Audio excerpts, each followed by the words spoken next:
Welcome to Bollywood spy ma'am. Thank you.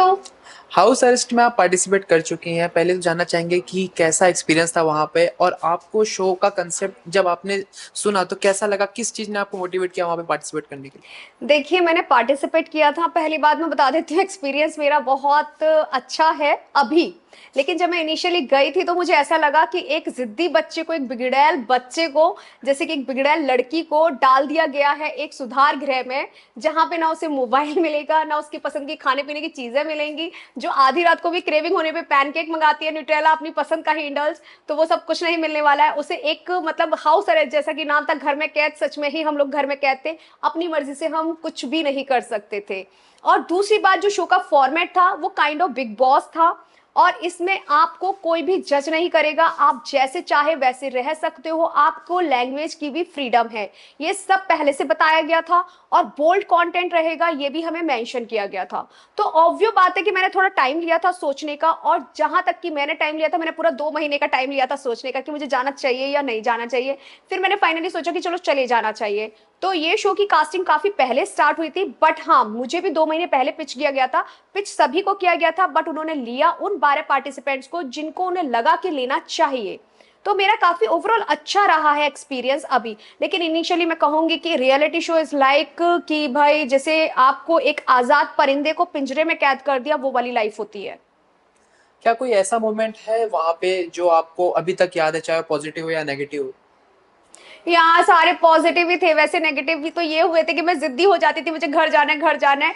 और जो अभी तक याद है, मेरा फर्स्ट नॉमिनेशन, मैंने सबको कन्विंस किया कि मुझे नॉमिनेट करना, मुझे नॉमिनेट करना। किसी ने मुझे नॉमिनेट नहीं किया। मैं अपनी टीम को कन्विंस करके ले गई थी। टीम वाइज नॉमिनेशन होने थे। मैंने अपनी टीम को कन्विंस किया था कि प्लीज मुझे नॉमिनेट करना, लेकिन उन्होंने मुझे नॉमिनेट नहीं किया। और मैंने खुद को खुद नॉमिनेट कर दिया, तो एज अ सर की मुझे बहुत डांट पड़ी कि खुदकुशी नॉट अलाउड। तो मुझे वो आज तक याद है। तो मुझे समझ में आ गया, रियलिटी शो में खुद का वोट कभी वैलिड नहीं माना जाता है, वो खारिज हो जाता है। शो को कुछ सीन के लिए बहुत क्रिटिसिज्म मिला, व्यूवर्स और पॉलिटिकल फिगर्स ने इन अप्रोप्रिएट बताया उसे। तो हाँ आप क्या जी। कहना चाहेंगे, उस बात से आप सहमत हैं। तो मुझे लगता है कि वो पॉलिटिकल और व्यूअर के हिसाब से जो बताया जा रहा है, वो वाले व्यूअर होंगे जो देखते सब कुछ है, बंद कमरों में खुले में जाके बस अपनी साफ सफेद शर्ट पहन के दिखाते हैं कि हम व्हाइट कॉलर है। ये तो रहे वो व्यूअर्स। ठीक है, उनको कैसे पता कि शो में क्या चल रहा है क्या नहीं। बिना पैसे खर्च किए तो वो शो नहीं देख सकते थे, क्योंकि सब्सक्रिप्शन है और 18+ कंटेंट है उसके ऊपर। तो सभी को पता है, तो वो गए क्यों देखने के लिए, अगर उन्हें इतनी ही आपत्ति थी तो। दूसरा आता है पॉलिटिकल व्यू। तो पॉलिटिकल व्यू का ये है कि भाई देखो, वो किसी भी चीज को लेके मुद्दा बना सकते हैं, क्योंकि उन्होंने एक मुद्दे से दूसरे मुद्दे को ड्रैग करना होता है, तो उनके पास कुछ ना कुछ तो चाहिए। वो कभी भी किसी भी चीज को ड्रैग कर सकते हैं। मुझे नहीं लगता कि पॉलिटिकल को इसमें पढ़ना चाहिए था। लेकिन अगर उनको ऐसा लगता है, तो मैं एक बात जरूर कहना चाहूंगी, अगर ये अश्लीलता है तो फिर जो पेपराजी जाती है एयरपोर्ट पर लड़कियों को कवर करने के लिए, जो थोंग में जाती है, कौन सा ऐसा एयरपोर्ट है, मुझे इंटरनेशनल एयरपोर्ट बता दिया जाए जहां पे थोंग अलाउड है, लड़की पहन के जा सकती है, या फिर ट्रांसपेरेंट स्कर्ट पहन के जा सकती है, या फिर वो इस तरीके के कपड़े पहन के जा सकती है पब्लिक प्लेस में, जहां पे उसका पूरा साइड फिगर दिख रहा हो, बूब्स दिख रहे हो, जिसे कि पेपराजी कवर कर रहे होते हैं। तो क्या वो लड़कियां पैसे फेंकती हैं, इतने ज्यादा पैसे देती है, उनके ऊपर किसी बड़े का हाथ रहता है या पॉलिटिकल का हाथ रहता है उनके ऊपर? तो ऑब्वियस बात है, पॉलिटिकल का हाथ रहता होगा उनके ऊपर, सपोर्ट रहता होगा, इसीलिए वो ये सब कर पा रही है। और हमारे शो में नहीं था। हमारे शो में चूंकि ज्यादा फेमस लोग उनको शायद नहीं नजर आ रहे होंगे, तो इस वजह से उन्होंने ट्रोल कर दिया। और फेमस उनको हमारे एंकर नजर आए, इसलिए उन्होंने एंकर को पकड़ लिया कि उन्होंने ऐसे शब्दों का प्रयोग किया है। सिंपल। जब आपने शो के लिए एग्री किया तो आपको हाँ क्या जी। कंट्रोवर्सी होने के पोटेंशियल का पता था। बिल्कुल भी नहीं पता था। हमारा तो सब कुछ अच्छा जा रहा था। मुझे तो ये समझ नहीं आ रहा, जो कंट्रोवर्सी हुई है वो 20 एपिसोड के बाद हुई है। इनको 20 एपिसोड तक कंट्रोवर्सी नहीं नजर आई थी? उससे पहले क्या कर रहे थे, मजे ले रहे थे क्या ये लोग? या फिर वेट कर रहे थे कि चलो और थोड़ा देखते, और थोड़ा देखते, कहीं पे कुछ मिलेगा तभी हम बोल पाएंगे। जब इनको कुछ नहीं मिला तो फिर उन्होंने मुद्दे अलग ही उठा लिए। इन्होंने उस मुद्दे को उठाया, आवाजों को लिया है। जो आ ऊ की आवाजें हैं, वो तो वेब सीरीज में भी होती है, तो फिर आप सारी चीजों में होती है, तो फिर आप वो कैसे देख पाते हैं? क्या हाउस अरेस्ट पे जो कंट्रोवर्सी हुई, आपको लगता है कि आपकी पर्सनल या प्रोफेशनल लाइफ में ये बाउंड्रीज को चैलेंजेस करती है। ऑफ कोर्स चैलेंज करती है, क्योंकि मुझे पर्सनल में जरूर वो कर रही है ये डिमीन। क्योंकि पता है, मुझे ऐसा लग रहा है कि यार इसमें ऐसा कुछ भी नहीं था। अगर मैं एक चीज बोलूं कि बिग बॉस में भी एक टास्क हुआ था कि माउथ टू माउथ नींबू पास करना था, कुछ ऐसा था वो टास्क। ठीक है, जब वो टास्क उसमें हो सकता है जियो के शो में, तो एक बात बताइए, फिर इसमें क्या खराबी थी? वो तो कलर्स पे आता है वो शो, और वो जो टास्क हुआ था वो टीवी वाले पर हुआ था, जिसमें कि फैमिलीज भी बैठ के देखती है। अगर वो टास्क वहां हो सकता है, तो यहाँ पे टास्क में क्या प्रॉब्लम आई? है ना। और दूसरी बात, जब निकिता तंबोली ने अपना एक टास्क के अंदर अपनी पैंट के अंदर कुछ रखा था और उसे गलत नहीं माना गया, तो यहाँ पे क्यों गलत माने जा रहे टास्क? ये तो ऑलरेडी बोल्ड प्लेटफॉर्म पे डले हैं, तो फिर ये कैसे गलत हो गए? एजाज खान की बात करना चाहेंगे, हाँ उनकी जी। लीडरशिप में आपने काम भी किया इस शो में, तो हाँ जी। आपने कभी प्रेशर फील किया कुछ भी, या अनकंफर्टेबल ऐसा?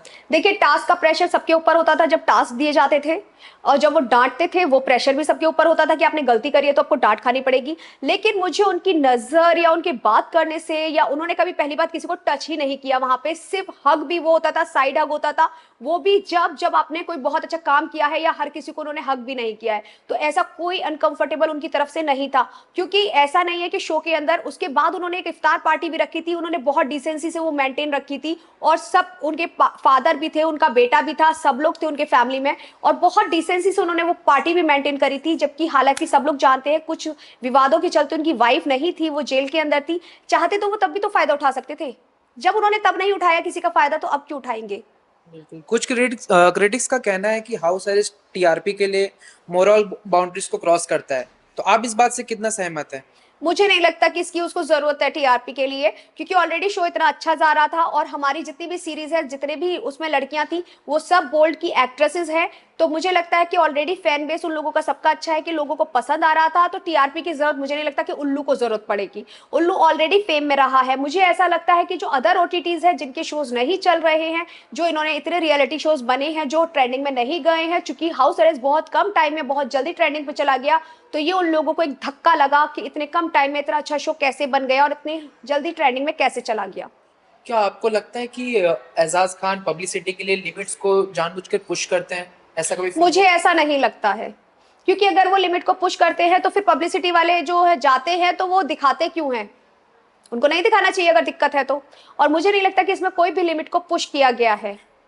तो जैसा कि आपने कहा कि बोल्ड सीन हर जगह होते हैं और हर ओटीटी प्लेटफॉर्म पे भी होती है, 18 प्लस रहता है, हाँ तो जी। आप इसको किस तरीके से देखते हैं कि आपके शो को क्यों टारगेट बनाया गया? मैंने अभी आपको बताया ना, क्योंकि काफी सारे शोज आए हैं, लेकिन मुझे नहीं लगता कि उनकी टीआरपी कोई अच्छी गई है। आप देख लीजिए, उर्फी का शो आया एंगेज, क्या किसी को पता है एंगेज कब आया, कब जा रहा है, कब चला गया? या फिर टेम्पटेशन आइलैंड करके शो आया था, किसी को पता है कब आया कब चला गया? किसी ने देखा वो? या फिर स्पिट्सविला इतना हाईलाइट होता है आजकल? नहीं होता है। किसी को पता है उसका विनर कौन था? क्या उसने कितने दिन पेपराजी ने उसने लिया, या उसका पीआर कितने दिन हुआ? किसी को याद है? रोडीज के बारे में आजकल कोई चर्चा है? नहीं है। क्यों? क्योंकि सिर्फ शो चल रहा था, तो बिग बॉस केवल चल रहा था। क्या बिग बॉस ओटीटी इतना हाईलाइट हुआ, इतना लाइमलाइट में आया? नहीं आया। सबसे बड़ी बात यह है, कम बजट में कितना अच्छा शो कैसे आ गया, एक छोटे ओटीटी पे कैसे आ गया? Just because of that reason लोगों को जेलस हुआ है, प्रॉब्लम हुआ है, जिसकी वजह से ये सारी चीजें हुई हैं। फ्यूचर में आप किस तरीके के रोल करना पसंद करेंगे, किस जॉनर के रोल करना पसंद करती हैं? फ्यूचर में देखो, हर कोई चाहता है अच्छे रोल करना, जो मिलेगा मैं वो करना पसंद करूंगी। मैंने कोई क्राइटेरिया नहीं रखा है कि मैं सती सावित्री वाले ही करूंगी या फिर मैं बोल्ड ही करूंगी। मुझे जो मिलेगा मैं वो करूंगी। काम मिलना चाहिए, हमें काम से मतलब होता है, लेकिन लोगों को प्रॉब्लम वही आती है कि काम देने में प्रॉब्लम आती है भाई। इस कंट्रोवर्सी से आपको आगे क्या उम्मीद है? क्या इंसाफ मिलेगा? क्या वापस जो एपिसोड अभी तक लॉन्च नहीं हुए, रिलीज नहीं हुए, क्या फिर से होंगे? बिल्कुल होंगे। मेरी भगवान से प्रे है कि होंगे और होने चाहिए, क्योंकि आप किसी एक इमेज को देख के या किसी एक फोटो को देख के, जो कि फन में चल रही थी वो एक्टिविटी, उसको देख के आप जज नहीं कर सकते। अगर आपको प्रॉब्लम है तो उसका सॉल्यूशन भी है कि उस इतने लिमिटेड फुटेज को हटाया भी जा सकता है, एडिट भी किया जा सकता है। आप मुद्दा रखते कि हमें इस चीज से तकलीफ हो रही है और आप एडिटिंग करवाइए या आप इसको री एडिट करवाइए, तब आप उसे अपलोड कर सकते हैं। उसका सॉल्यूशन ये भी हो सकता है। लेकिन चूंकि उन्होंने अलग ही मुद्दे बना दिए लोगों ने, और ट्रोलर्स को तो और यूट्यूबर्स को तो मौका मिल गया, क्योंकि उन्हें तो मौका चाहिए होता है दूसरों के नाम पे कमाने खाने का, क्योंकि भाई उनको तो व्यूज चाहिए, उनको तो इस चीज से मजा आ रहा है। और वो जब जहां तक परवरिश और परिवार पे जा रहे हैं, तो मुझे लगता है उनकी परवरिश और परिवार यही है कि वो जिस तरीके के वर्डों को यूज कर रहे हैं, आर और एस टाइप के, तो मुझे लगता है वो अपनी बहन और बेटी और माँ को और बीवी को भी ऐसे ही बोलते होंगे। तो उनकी परवरिश सबसे ज्यादा नजर आ रही है।